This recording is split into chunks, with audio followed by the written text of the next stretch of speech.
In this video I'm going to discuss the concept of a vector function, and this is where we can express the components of a vector, so I and j, or maybe I, j and k if we're in 3 dimensions, express those components as functions of another parameter or another variable. Now often that might be time, but not exclusively, and in fact we'll go on in the next section to consider specifically cases where vectors are sort of functions of, or position vectors as functions of time.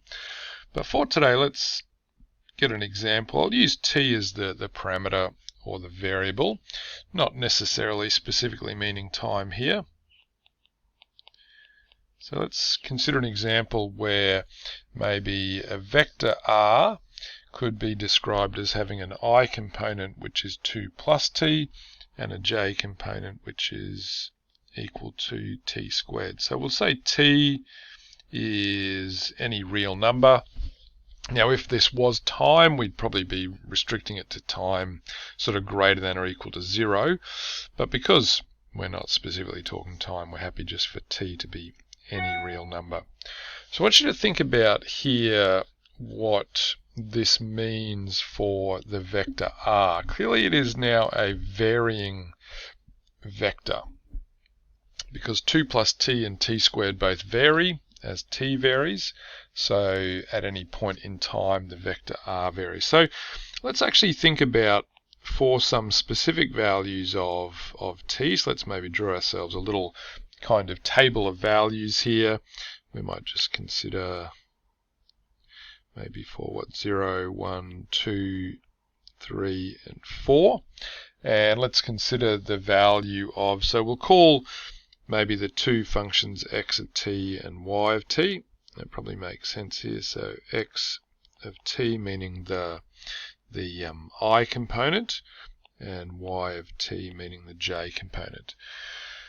So when t is equal to 0, 2 plus t is equal to 2, and t squared is equal to 0. So we're fine with that. So this one here, I'm talking about the value of 2 plus t at each of these values of t, and y of t, I'm saying the value of t squared at each of those values of t.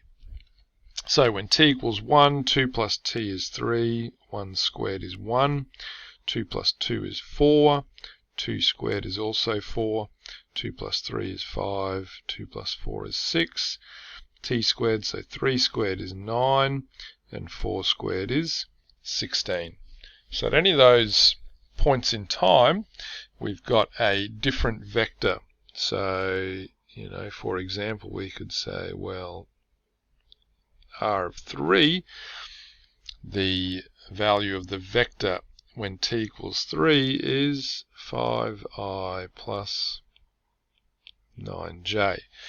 Now I've just considered a few integer, positive and 0, I guess, integer values of t, but t is any value of r. So what are we actually getting? Well, if we tried to graph this now, and let's think about what we'd get here. So again, it's only for these sort of initial values here. So let's say 0, 1, 2, 3, and 4. So those are my values of x. So I need to go to 6, don't I? 5 and 6. And I need my y values to go up to 16. So what if I go in, what's that, 2, 4, 6, 8, 10, 12, 14. Maybe I'll go in 3, 6, 9, 12, 15, 18.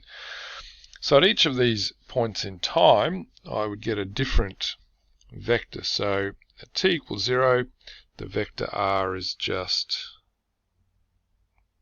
that vector there, isn't it? 2i plus 0j. At t equals 1, the vector is 3i plus 1j, so it would be something like maybe that there. And then I'd have 4i plus 4j, so that would be something like around about there. I'd have 5i plus 9j, so that's that one there, and then 6i plus 16j, would be roughly, let's say there. Oops. There we go there. So each of those represents one of those vectors. This one here is 4. That one there was 3, and so on. If you can see what's happening there, let me grab a different color and try and sort of plot a little curve that goes through these points here and would extend on there, and likewise would extend back in the other direction as well. Then what you can see is actually that these vectors are sort of describing a path. So that vector function is describing a path. And we can in fact work out the Cartesian equation of that path. So if I said x is equal to 2 plus t, and y is equal to t squared, well, therefore, rearranging the first equation, I get t is equal to x minus 2. So that's just rearranging this equation here. And now I could substitute that value of t, or that expression for t, into the second equation. So therefore, y is equal to, not t, x minus 2 squared. Now y equals x minus 2 squared is in fact the equation of a parabola, isn't it, which has its vertex at the point 2, 0. So it's a parabola which has, it's the parabola y equals x squared, which has been shifted 2 units to the right, isn't it? So it looks like this, and then it would come down through there and be symmetrical about that point there. So one of the questions you might say is, well, and let me write that on here, so this is the line y equals x minus 2 squared. One of the questions we might have is, well, what is the advantage to sort of writing all of this rather than just saying the vector is describing that function there? One of the things that's useful, I suppose, is that this actually gives greater detail.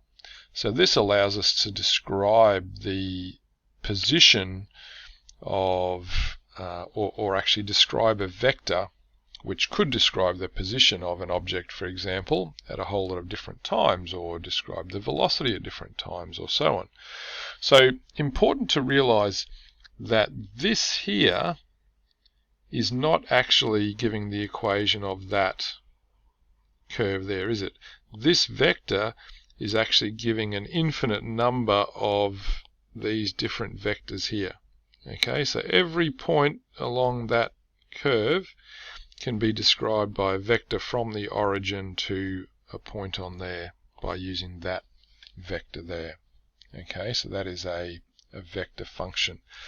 Now, at this stage, what we'll be wanting to do is really just be able to convert from what we describe as a vector function to a Cartesian relation, or a Cartesian equation. So can we describe, using a Cartesian equation, the path which these vectors, all these infinite number of vectors, would sort of trace out? To do that, we might have to use some of our maybe our trig identities in some cases, so there might be sort of other things that we need to do. Other times we might just be able to rearrange and substitute in this fashion here.